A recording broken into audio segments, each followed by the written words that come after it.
Cerita kasus Vina Cirebon yang telah bergulir selama 8 tahun tampaknya akan segera tamat. Ya, setelah memasuki babak baru, beberapa pihak yang ikut mengawal pengusutan kasus yang menyebabkan Vina dan Eki meninggal dunia itu meyakini bahwa kebenaran terkait penyebab kematian keduanya akan segera terungkap secara terang benderang.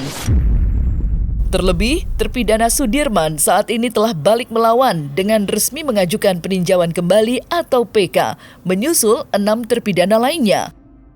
Untuk mengetahui beberapa babak baru yang telah masuk ke dalam kasus Vina Cirebon, maka inilah 5 babak baru kasus Vina Cirebon versi Cumi Top 5.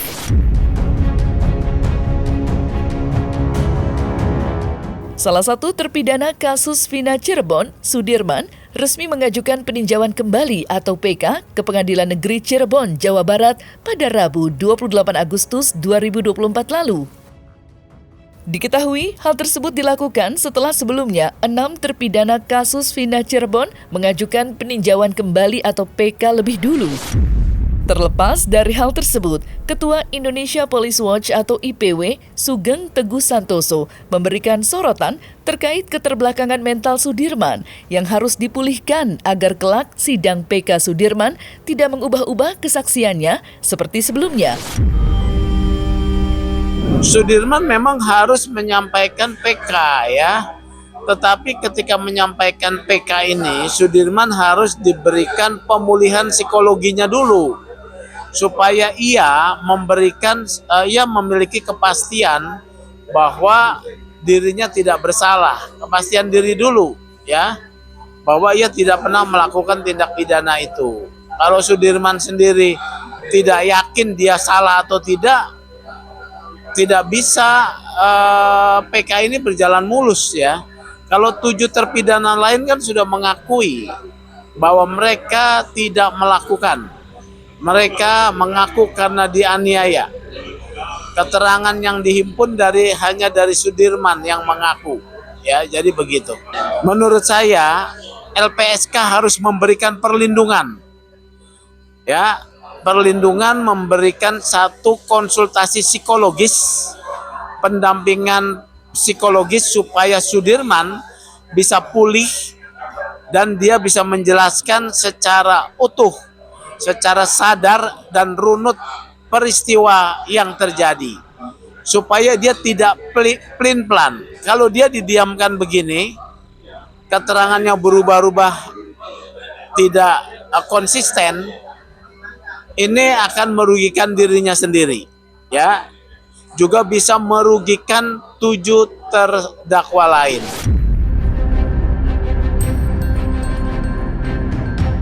Di tengah upaya peninjauan kembali yang ditempuh oleh 7 terpidana kasus Vina Cirebon, tim kuasa hukum para terpidana mengaku bahwa mereka terus mengumpulkan novum atau bukti baru yang akan membebaskan 7 terpidana dari hukuman penjara yang menjeratnya.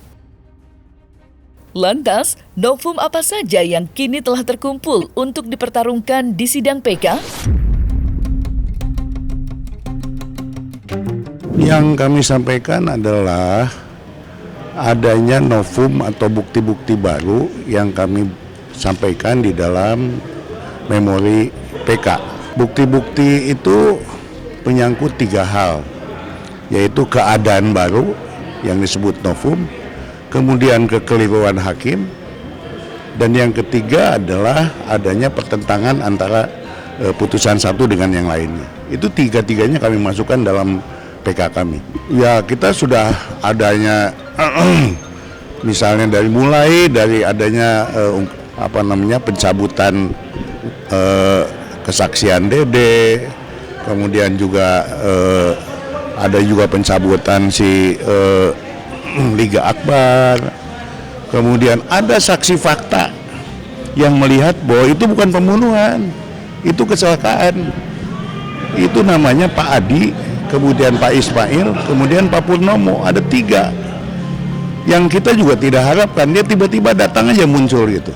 Saya sudah kasih tahu sama mereka, Pak, Bapak ini kalau bohong, ini sanksinya bisa masuk pidana. Bapak mau bersaksi, tetap dia mau bersaksi, saya yakin lah. Karena kesaksian mereka ini saya notariskan. supaya tidak berubah kesaksiannya. Jadi itu faktanya.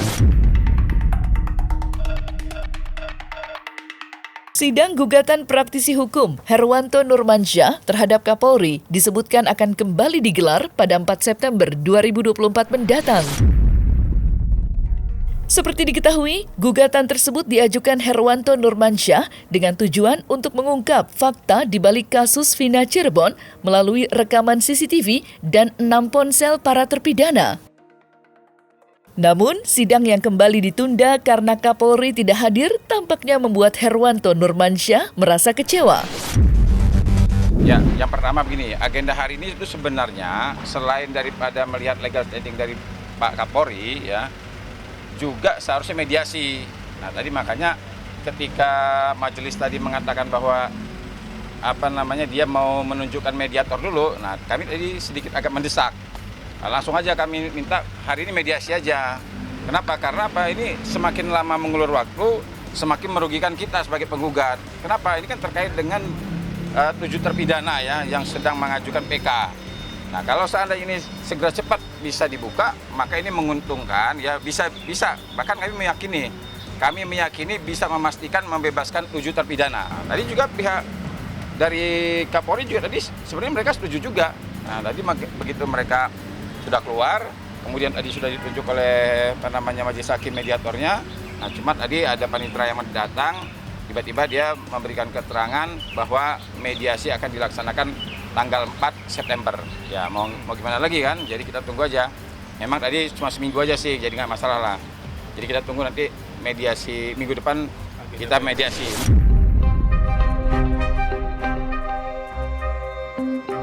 Pasca kasus Vina Cirebon kembali naik ke permukaan, beberapa saksi yang mengaku mengetahui fakta terkait kematian Vina dan Eki tampak bermunculan.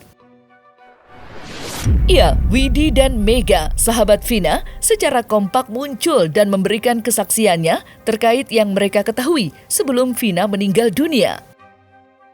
Lantas, seperti apa kesaksian Widi dan Mega?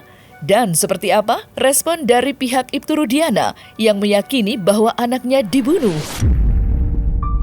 Nah, pas begitu aku inget banget dia beli pembalutnya tuh dua. Yang satu. Oh, jadi Vina pada saat itu lagi menstruasi lah ya? Lagi haid ya? Sedangkan kan berita yang beredar sekarang dia diperkosa dan dianiaya gitu. Padahal pada saat itu lagi haid ya? Ini adalah masukan juga. Ini jadi catatan buat kepolisian yang menangani kasus ini bahwa apakah mungkin di malam itu Vina yang lagi menstruasi dan lagi banyak, ya kan? Itu ada terjadi kekerasan. Kalau dibilang kecelakaan itu mustahil. Karena sudah ada putusan pengadilan negeri yang telah berkekuatan hukum tetap. Ini sudah dilakukan pemeriksaannya oleh 5 instansi loh. Instansi yang pertama pihak kepolisian, kejaksaan, pengadilan negeri, pengadilan tinggi Jawa Barat, Mahkamah Agung Republik Indonesia. Jadi sudah 5 kali diperiksa berulang kali terkait dengan hal tersebut.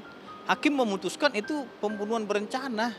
Jadi kalau memang itu kecelakaan pasti berkasnya tidak akan naik dan itu pasti akan ditolak. Iya, dan hasil forensiknya juga kan sudah jelas. Dokter forensik ya, Dr. Andi Nur Rahman menegaskan semuanya itu.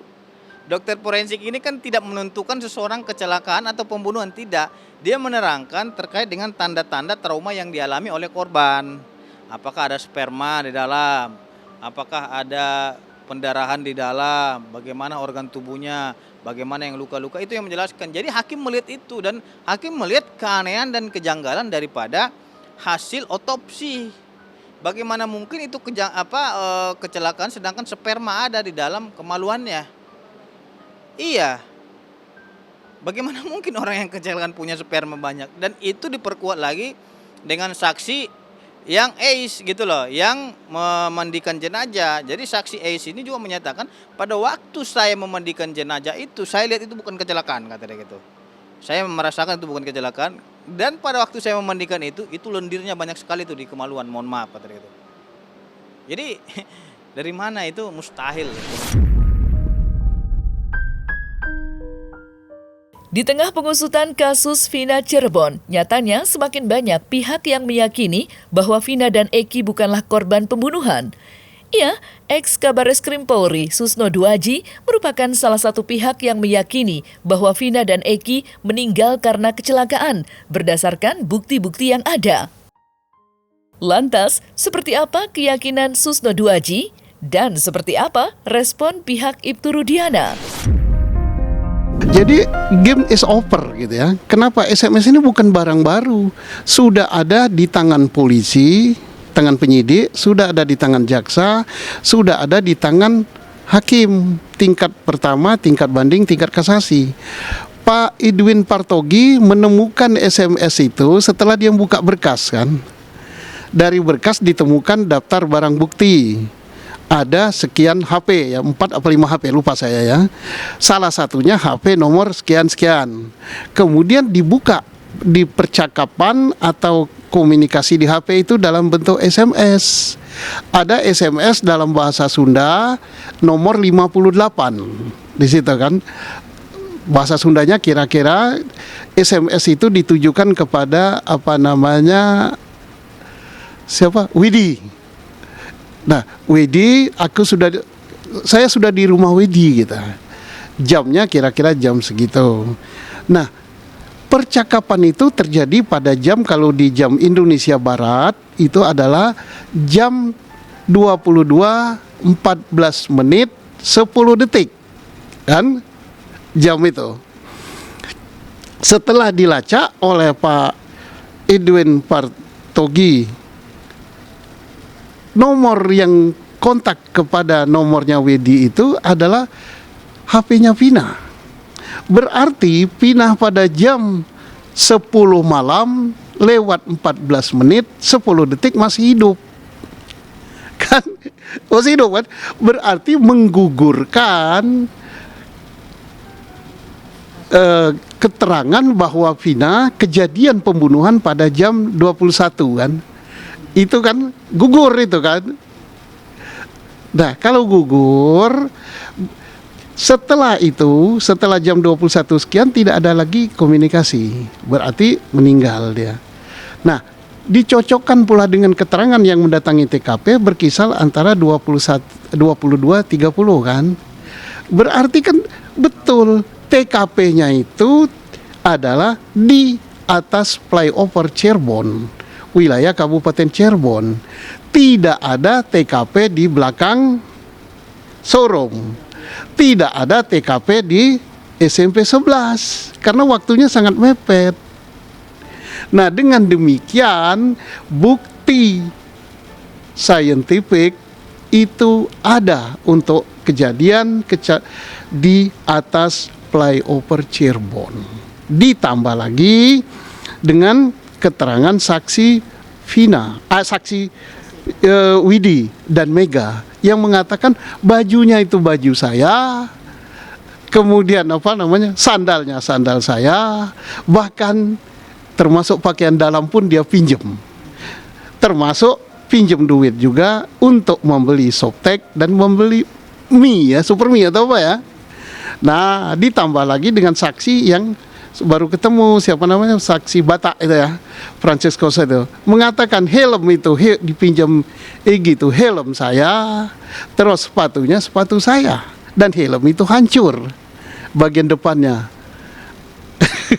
Ditambah lagi dengan saksi-saksi lain yang mengatakan melihat motor itu menabrak trotoar. Tambah lagi saksi lain yang melihat bahwa pengemudi motor ugal-ugalan kayak kuda kepang itu, ban depannya diangkat gitu. Iya. Jadi mau apa lagi kita? Jadi itu sebenarnya bukan bukti baru lagi, bukan novum, dan itu sudah ada di berkas perkara dahulunya. Ini aja mereka heboh-hebohin gitu. Artinya kalaupun mereka munculkan itu bukanlah bukti baru itu. Nah, jadi begini, makanya saya bilang itu kan hanya chatting, bukan telepon. Gitu loh. Siapa yang bisa memastikan yang chatting itu adalah Vina atau Eki? Ada nggak yang bisa pastikan itu?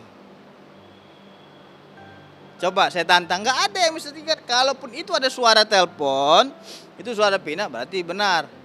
Ya, makanya terkait dengan chattingan itu saya juga meragukan itu. Karena di situ kalau saya sampaikan isi chattingan itu nanti itu mempermalukan salah satu pihak yang chattingan itu. Karena ada hal-hal sensitif di situ. Dan saya punya lengkap datanya, bukan hanya sepotong-sepotong yang kirim. Kalau mereka mau fair, tampilkan secara yang puluhan ekstraksi itu, jangan hanya satu lembar. Tapi nanti yang malu yang itu tadi, yang chat tadi gitu. Jadi itu saya jaga karena privasi yang punya chattingan.